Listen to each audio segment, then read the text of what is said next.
Hello guys, hi, नमस्कार, welcome to my YouTube channel let's do and learn. मैं रूपाली आप सभी का बहुत बहुत स्वागत करती हूँ।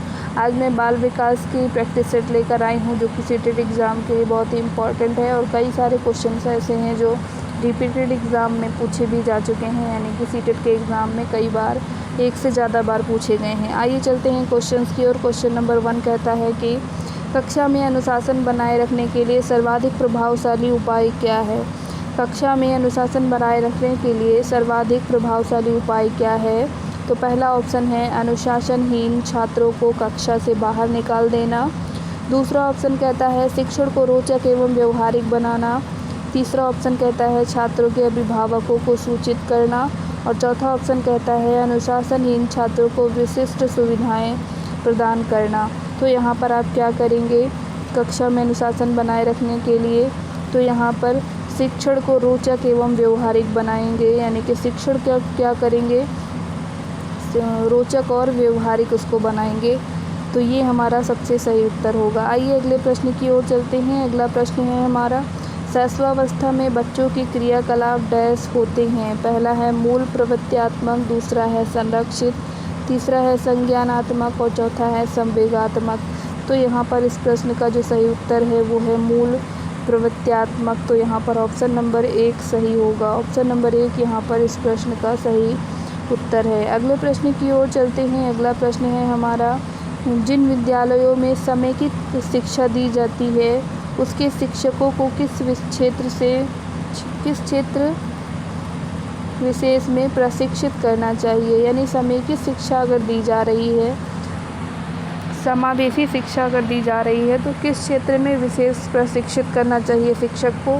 पहला है विशेष आवश्यकता वाले बच्चों की पहचान और शिक्षण, दूसरा है व्याख्यान विधि द्वारा शिक्षण, तीसरा है क्रियात्मकता के साथ शिक्षण और चौथा है उपयुक्त में से कोई नहीं। तो यहाँ पर जो सही उत्तर होगा वो होगा विशेष आवश्यकता वाले बच्चों की पहचान करना और उनके शिक्षण के लिए। तो यहाँ पर ऑप्शन नंबर 1 सही होगा। अगले प्रश्न की ओर चलते हुए और अगला प्रश्न हमारा, कक्षा में विद्यार्थियों को अधिगम के लिए प्रेरित करने हेतु किस युक्ति का अनुप्रयोग आप नहीं कर सकते। इसको ध्यान रखेंगे। क्वेश्चन को रीड करते समय ज़रूर ध्यान रखिए कि क्वेश्चन कह क्या रहा है। क्वेश्चन को 2 बार कम से कम पढ़िए। तो पहला ऑप्शन कहता है छात्रों में स्वस्थ प्रतिस्पर्धा स्थापित करना। दूसरा ऑप्शन कहता है उन्हें आत्मगौरव की अनुभूति कराना। तीसरा ऑप्शन कहता है उनकी अत्यधिक प्रशंसा करना। चौथा ऑप्शन कहता है गतिविधि आधारित शिक्षण अधिगम, यहाँ पर विधियों का अनुप्रयोग करना। तो क्वेश्चन नंबर 4 का जो सही उत्तर होगा वो होगा उनकी अत्यधिक प्रशंसा करना। तो ये गलत बात हो जाएगी। बच्चे की अगर ज़्यादा प्रशंसा आप करेंगे तो ये गलत हो जाएगा, यानी ऑप्शन नंबर 3 यहाँ पर गलत है। आप इसका प्रयोग नहीं कर सकते। अगले प्रश्न की ओर चलते हैं। बुद्धि एवं सृजनात्मकता में किस प्रकार का सहसंबंध पाया गया है। बुद्धि एवं सृजनात्मकता में किस प्रकार का सहसंबंध पाया गया है। तो पहला ऑप्शन है धनात्मक संबंध, दूसरा ऑप्शन है ऋणात्मक संबंध, सी ऑप्शन कहता है शून्य और डी कहता है कि ये सभी। तो यहाँ से जो सही उत्तर होगा वो होगा हमेशा धनात्मक संबंध रहा है। ऑप्शन नंबर 1 सही उत्तर। अगले प्रश्न की ओर चलते हुए अगला प्रश्न थोड़ा सा बड़ा प्रश्न है, ध्यान से पढ़ेंगे। अपनी कक्षा के एक विद्यार्थी की प्रवृत्ति यदि शिक्षक बदलना चाहता है तो उसे डैश। पहला ऑप्शन कहता है विद्यार्थी के साथ कड़ाई से पेश आना चाहिए। दूसरा कहता है कक्षा के अन्य विद्यार्थियों को उससे ना जानने योग्य दूरी बनाए रखने के लिए कहना होगा। तीसरा ऑप्शन कहता है उसके समूह के सभी सदस्यों की प्रवृत्ति बदलनी होगी। चौथा ऑप्शन कहता है विद्यार्थियों को पढ़ने के लिए प्रेरित करना होगा। तो यहाँ पर कौन सा सही उत्तर होगा। तो यहाँ पर डी ऑप्शन सही होगा। ऑप्शन नंबर डी यहाँ सही होगा, क्योंकि अगर आप उसके प्रवृत्ति बदलने की कोशिश करेंगे तो भी गलत हो जाएगा।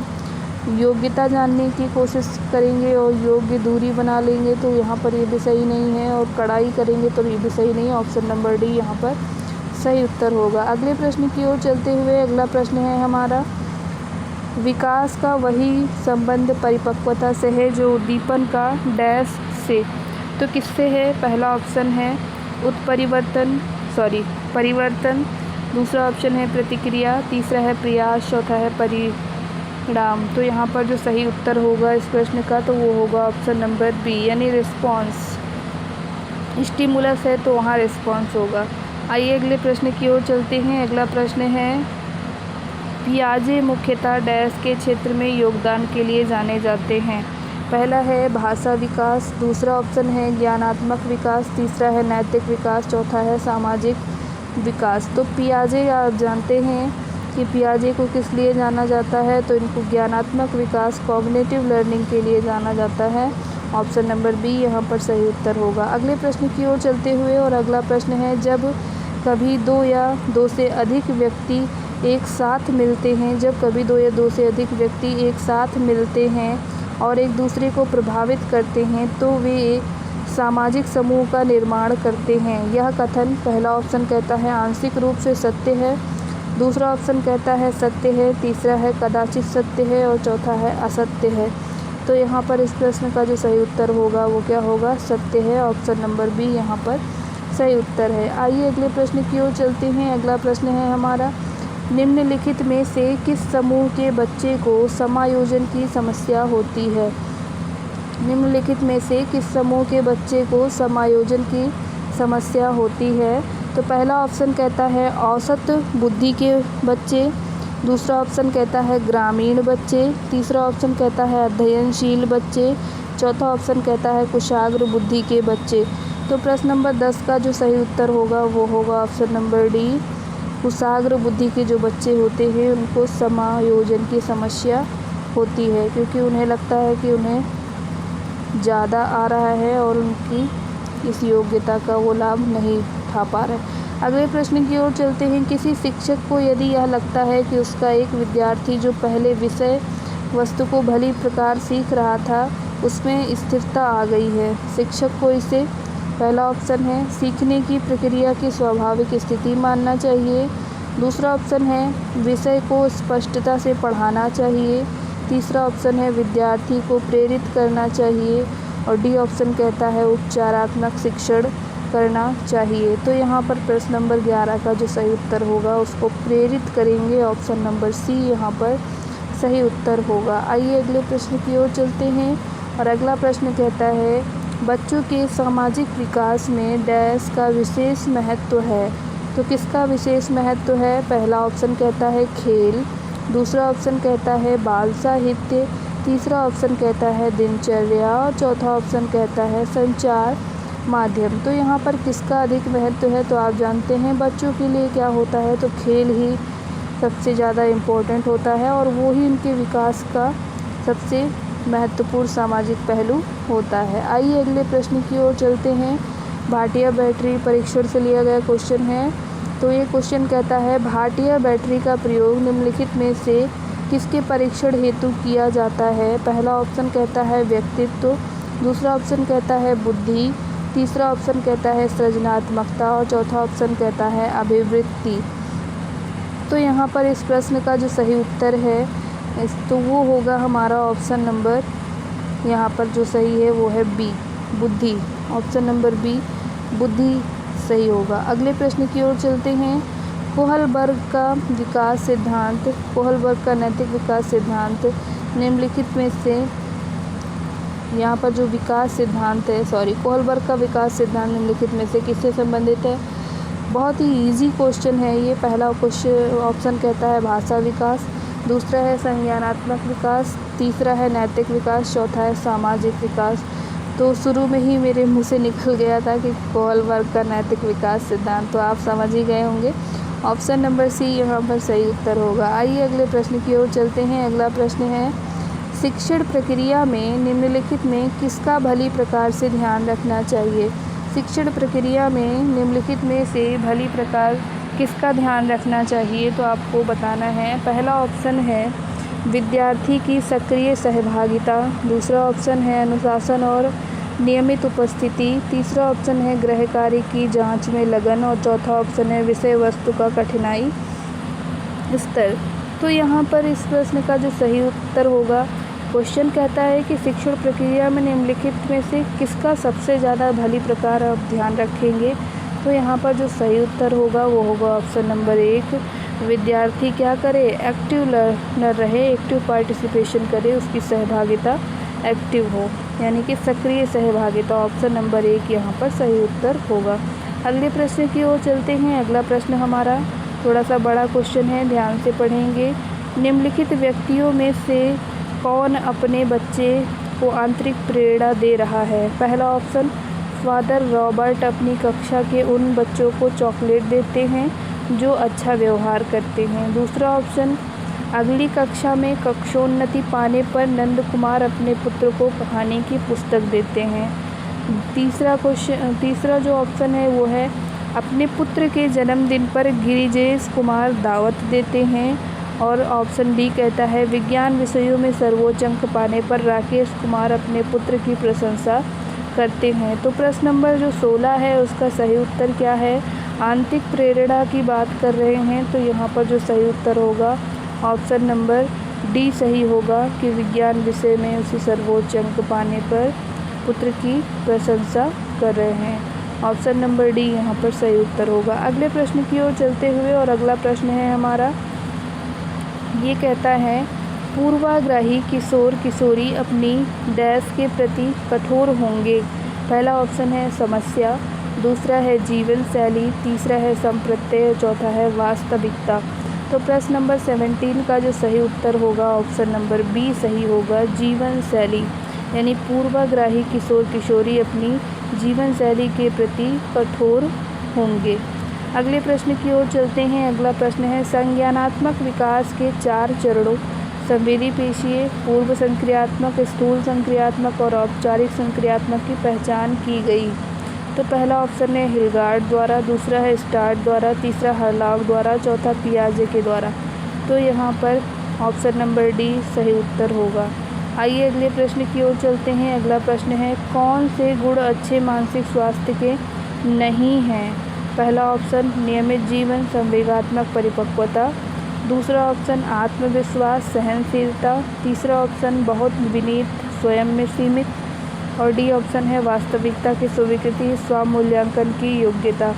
तो इस प्रश्न का जो सही उत्तर होगा वो होगा बहुत विनीत, स्वयं में सीमित। ऑप्शन नंबर सी सही उत्तर होगा। अगले प्रश्न की ओर चलते हुए, और अगला प्रश्न है, अधिगम क्षमता निम्नलिखित में से किससे प्रभावित नहीं होती। पहला ऑप्शन आनुवांशिकता, दूसरा वातावरण, तीसरा प्रशिक्षण शिक्षण, चौथा है राष्ट्रीयता। तो यहाँ पर ऑप्शन नंबर डी सही होगा, क्योंकि इससे कोई रिलेशन नहीं है अधिगम क्षमता का। ऑप्शन नंबर डी सही उत्तर है। अगले प्रश्न की ओर चलते हैं। अगला प्रश्न है, किस अधिगम मनोवैज्ञानिक ने बाल अधिगम विकास में पुरस्कार को महत्व नहीं दिया। तो पहला है थॉर्नडाइक, दूसरा पैवलोव, तीसरा है स्किनर, चौथा है गुथरी। तो यहाँ पर इस प्रश्न का जो सही उत्तर होगा वो होगा ऑप्शन नंबर डी, यानी गुथरी ने इसको इम्पोर्टेंस नहीं दिया। आइए अगले प्रश्न की ओर चलते हैं, और अगला प्रश्न कहता है, संवेग व्यक्ति की उत्तेजित दशा है, यह कथन किसने कहा। पहला ऑप्शन पियाजे, दूसरा वुडवर्थ, तीसरा वैलेंटाइन, चौथा रॉस।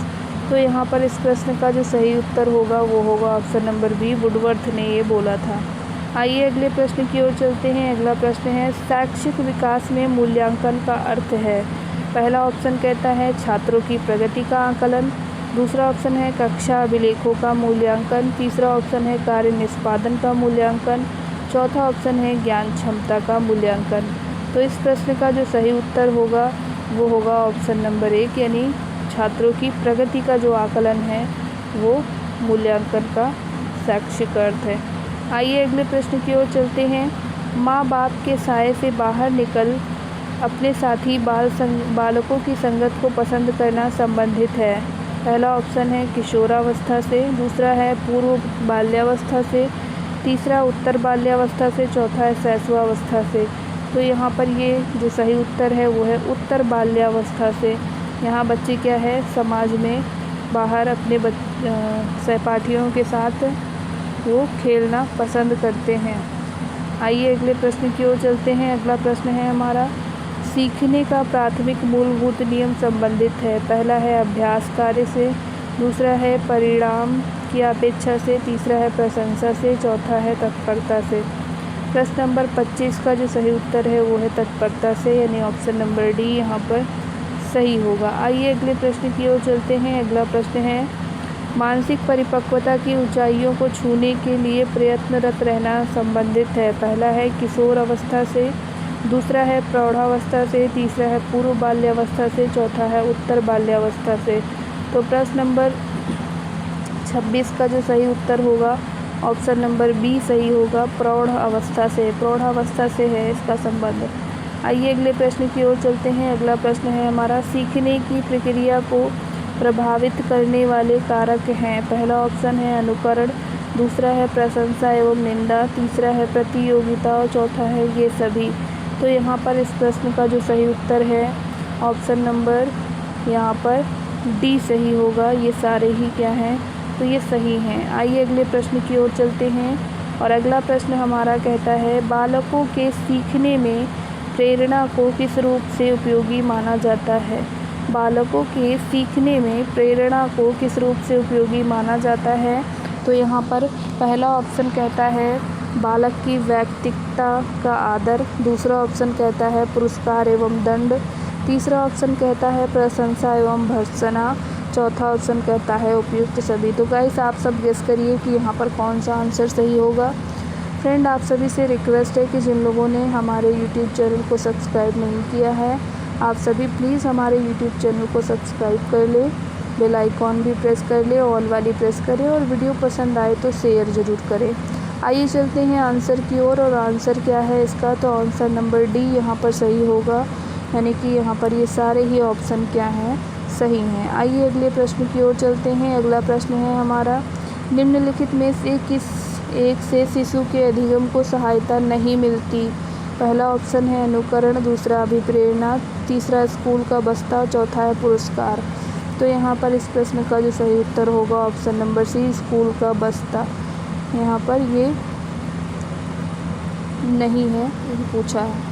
आइए आज के अंतिम प्रश्न की ओर चलते हैं। स्वकेंद्रित अवस्था होती है बालक के जन्म से 2 वर्ष, 3 से 6 वर्ष, 7 वर्ष से किशोरावस्था और किशोरावस्था में। तो यहाँ पर इस प्रश्न का जो सही उत्तर है जन्म से 2 वर्ष तक की जो होती है वो स्वकेंद्रित होती है, सेंट्रलाइज होती है। तो ये था हमारा आज का क्वेश्चन प्रैक्टिस सेट जो कि सीटेड एग्ज़ाम के लिए था। वीडियो कैसी लगी कमेंट बॉक्स में कमेंट करके ज़रूर बताइएगा और ऐसी ही जानकारी भरी वीडियोज़ के लिए हमारे साथ बने रहिए। यूट्यूब चैनल को सब्सक्राइब करिए। नमस्कार, जय हिंद।